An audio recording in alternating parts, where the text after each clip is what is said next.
100 জন পাগলকে উন্নত চিকিৎসার জন্য প্লেনে করে বিদেশে নিয়ে যাওয়া হচ্ছে। এই পাগলদের মধ্যে একটা পাগল হচ্ছে স্মার্ট পাগল। সেই স্মার্ট পাগল প্লেনের ককপিটের দরজা খুলে ককপিটের মধ্যে ঢুকে পাইলটকে বলল, এই পাইলট, তুই এখান থেকে সর, আমাকে প্লেন চালাইতে দে। পাইলট বলল, সর্বনাশ, এই পাগল ককপিটের দরজা খুললো কিভাবে? পাইলট বুদ্ধি করে সেই পাগলকে বলল, প্লেন চালাইতে চাইলে একটা শর্ত আছে। পাগল বলল, কি শর্ত বল? পাইলট বলল, এই প্লেনের মধ্যে যে পাগলেরা হাউকাউ করছে, ওদের হাউকাউ বন্ধ করাইতে পারলেই তোমাকে প্লেন চালাইতে দেব। পাগল বলে, তুই একটু দাঁড়া, আমি আসতেছি।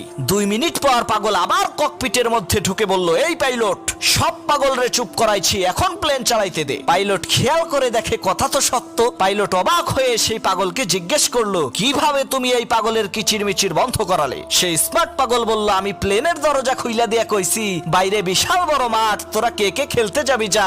সব পাগলেরা মেঘের রাজ্যে খেলতে গেছে।